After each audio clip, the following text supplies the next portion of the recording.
Assalamu alaikum everyone, this is Dr. Hassam Manjumir. Thank you for watching my previous videos.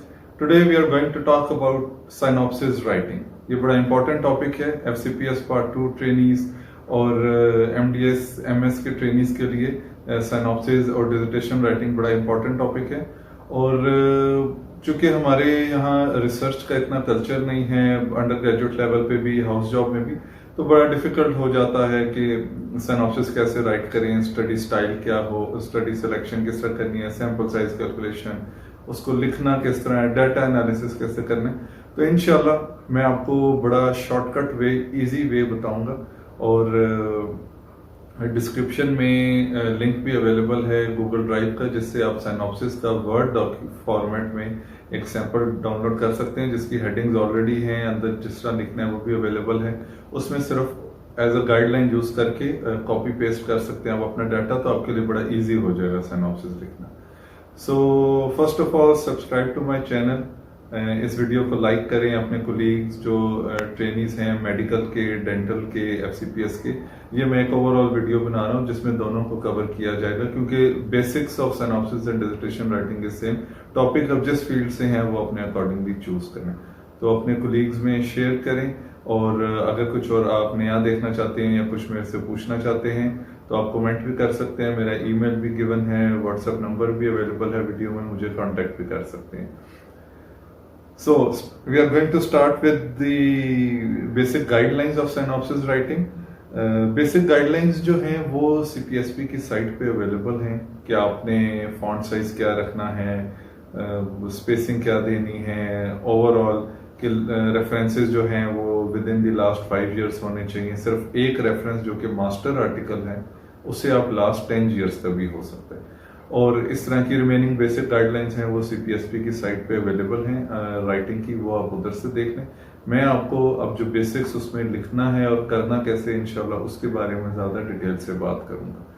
So first point जो हम discuss करेंगे that is study selection, कि कौन सी आप topic choose करें जिसके ऊपर आप स्टडी करेंगे, कैसे सिलेक्ट कर सकते हैं, किस तरह का टॉपिक होना चाहिए, बड़ा डिफिकल्ट होता है। टॉपिक सिलेक्शन बहुत इंपॉर्टेंट भी है क्योंकि अगर कोई आपने ऐसी स्टडी सिलेक्ट कर ली कि चलो बस सिनॉप्सिस लिखें और जमा करवाएं ताकि अप्रूव हो, जब तक आपका सिनॉप्सिस अप्रूव नहीं होता, जिनका 4 year का FCPS है उनका तो ऐसे होता है कि वो IMM के लिए एलिजिबल नहीं होते, और जिनका 5 years का है उन्होंने IMM के बाद जमा करवाना होता है तो वो IMM नहीं दे सकते, तो इसलिए वो जल्दी में कर देते हैं। लेकिन डिसर्टेशन राइटिंग के टाइम पे प्रॉब्लम आती है कि उन्होंने कुछ ऐसे क्राइटेरियाज और ऐसे डाटा कलेक्शन के पॉइंट्स और चीजें लिख दी होती हैं कि उसके बाद में रिजल्ट्स डिस्कशन बनाना और लिखना बहुत डिफिकल्ट होता है, फिर बहुत ऑब्जेक्शंस लग के आती हैं, तो बड़ा मुश्किल होता है। तो मैं इंशाल्लाह बड़े इजी तरीके से आपको एक्सप्लेन करूंगा, आपने सुनते रहना है, मैं आपको करूंगा। फर्स्ट ऑफ ऑल जो CPSP का रूल है regarding study selection that is कि ये स्टडी ऑलरेडी कंडक्ट हुई होनी चाहिए, उन्होंने आपसे कोई नया स्टडी नहीं करवानी, that is not there purpose. उनका पर्पस ये है कि ड्यूरिंग योर ट्रेनिंग पीरियड आपको रिसर्च करना आ जाए, ये रिसर्च को सिखाने के लिए ये चीज ऐड की गई है। तो आपने वो स्टडी करनी है जो ऑलरेडी हुई है। नेट से आप सर्च करें, अपनी फील्ड के जो टॉपिक्स हैं उनमें सर्च करें, जो ऑलरेडी स्टडी हुई है उसको आपने अपने कॉन्टेक्स्ट के मुताबिक थोड़ा सा मॉडिफाई करके करना है। और आपके इंस्टीट्यूट में लास्ट 5 years की स्टडी रिपीट नहीं हो सकती। अगर 5 years से पहले भी किसी ने किया हुआ है, यही सिनॉप्सिस डिसर्टेशन का टॉपिक है, तो वो आप दोबारा भी कर सकते हैं, या किसी और इंस्टीट्यूट में हो रहा है तो उसको स्लाइट मॉडिफिकेशंस के साथ आप अपना भी कर सकते हैं। तो बिल्कुल कोई यूनिक टॉपिक ढूंढने के चक्रों में नहीं पड़ना, सिंपल सा आपने एक टॉपिक लेना है और उसका डिजाइन कैसा होना चाहिए कि क्रॉस सेक्शनल स्टडी होनी चाहिए, मीनिंग स्नैपशॉट स्टडी। उसका मतलब आम जबान में ये है कि ऐसी स्टडी हो कि अगर आप फॉर एग्जांपल एक पेशेंट आपके पास आए, आपने उससे डाटा कलेक्ट किया और वो आपके पास आ गया, आपको फर्दर रिकॉल के लिए पेशेंट को नहीं रखना पड़ता। उन स्टडीज को लॉन्गिट्यूडनल स्टडी कहते हैं कि आप मल्टीपल टाइम्स पे over a period of time data collect करते हैं और उसे कंपेयर करते हैं। तो वो मुश्किल हो जाता है, एक तो पेशेंट लूज हो जाते हैं। फर्स्ट अपॉइंटमेंट में आपने कुछ डाटा कलेक्ट किया, कोई इंटरवेंशन की, जब 1 मंथ के फॉलोअप पे बुलाया तो हो सकता है वो पेशेंट आए ही ना, 1। एंड सेकंड, आपके लिए एक एडिशनल फटीग ऐड होगी कि अब 1 मंथ उस पेशेंट ने आना है, आपने प्रॉपर उसको मैनेज करना है, टाइम 2 दफा डाटा कलेक्ट करना है, डाटा ज्यादा है, उसकी कलेक्शन के इशू। तो इट्स बेटर कि आप क्रॉस सेक्शनल स्टडी करें, पेशेंट आया, डाटा कलेक्ट किया, पेशेंट चला गया, दैट्स इट, दोबारा उस पेशेंट से आपका कोई कंसर्न नहीं। तो उसे क्रॉस सेक्शनल स्टडी कहते हैं।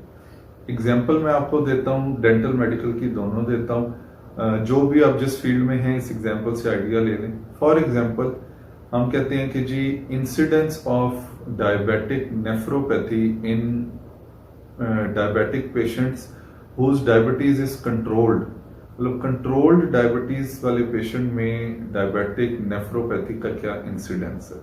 तो इट इज वेरी इजी कि आपके पास एक डायबिटिक पेशेंट्स प्रेजेंट कर रहे हैं मेडिकल डिपार्टमेंट में, आपने देखना है कि कंट्रोल्ड है या नहीं। अगर कंट्रोल्ड है तो वो आपकी स्टडी में इंक्लूड होगा, फिर उसका फर्दर आप किडनी के जो टेस्ट हैं वो करें। अगर पेशेंट को नेफ्रोपैथी है तो आप नोट कर लें कि जी प्रेजेंट है, नहीं है तो एब्सेंट है, बस। देन द पेशेंट लीव्स, आपका कंसर्न खत्म हो गया।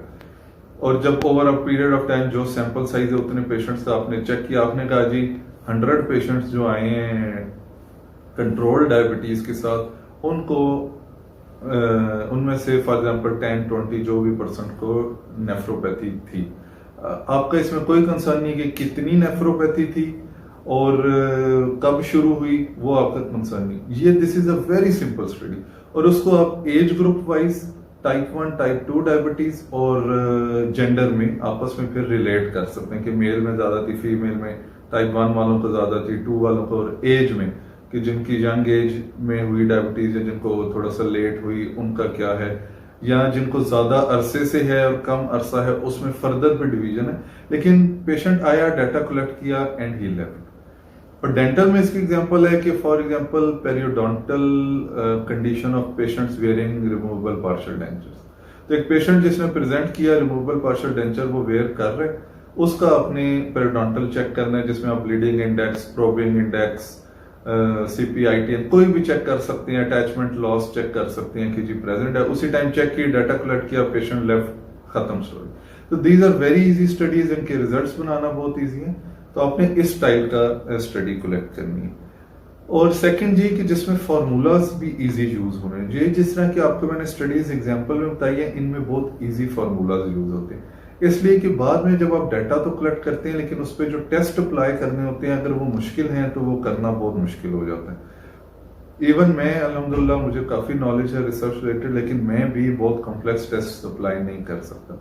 मैं अपने जूनियर ट्रेनीज जब तक मैं ट्रेनिंग में था उनको मैं यही गाइड करता था, जब वो टॉपिक सेलेक्ट करके मेरे से पूछने आते थे तो मैंने काफी उनकी स्टडीज चेंज करवाई, उनको टॉपिक्स डिफरेंट करवाए, सिर्फ इसलिए कि उनके टेस्ट लगाना बहुत मुश्किल थे। और वो मैंने कहा आपको बाद में बड़ा मुश्किल होगा, क्योंकि इवन स्टेटिस्टिशियंस को भी जनरली मेडिकल डेंटल फील्ड्स का आइडिया नहीं होता।